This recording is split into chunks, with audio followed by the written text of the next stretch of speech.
Ah, ngam sa chandan kanyak kam tage ta tam baka cha out ma upang yala taitong ma nya puching ma coronavirus kaya lockdown na sang la ya harok la pata mong kakla bung pa bung agata mai lakim bugol po tam lao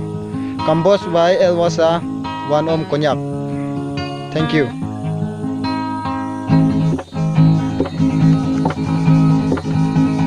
Awang ganggu ring bayungwa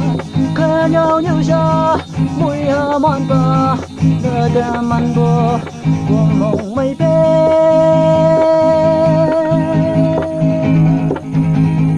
ning ho wan ba roko sak ba tiam ha tai ba gom ching yong ma corona wai rasi tango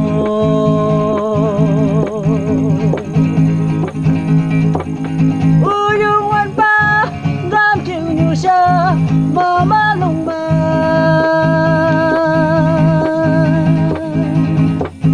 sabia gulam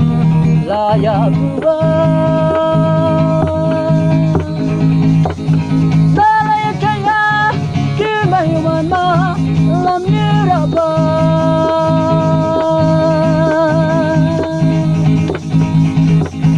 kam jing yetu bau hati pa uyung wamba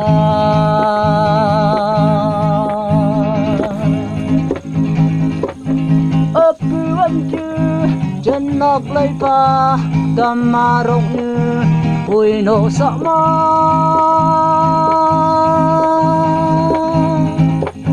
kum lam hatak wan thul la chak nia pan kwan kuak la gun ma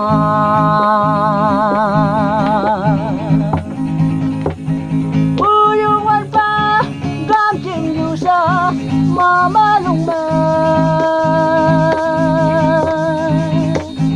sabia gulam laya tua lalaya jaya di wana lam nyerapa gom jing yetu bau hati pa uyung wan pa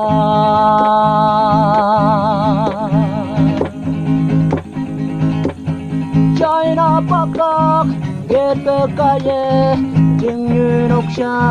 pa me gan gan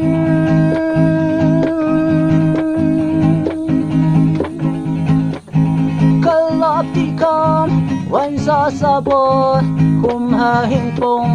dia me hatta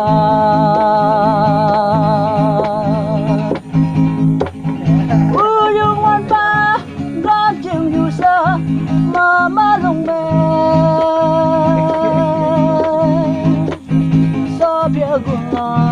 laya tua lalaya jaya di mai wana lam nyeraba kom jing yetu bau hati pa uyung wan pa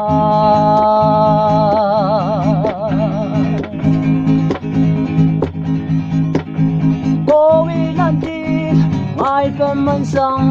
cho yai pam su mai a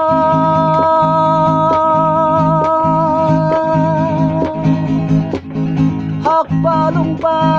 han yai la ha ga sa tu sha han yai la chang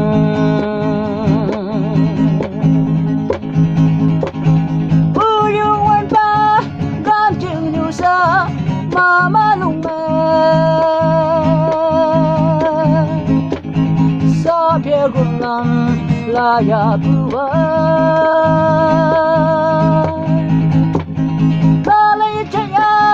di mai wana lam nyeraba kam jing yetu bau hati pa uyung wan pa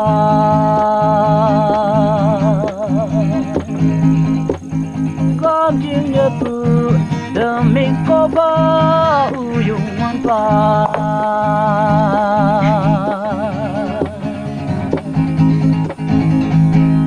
mai dong, thank you.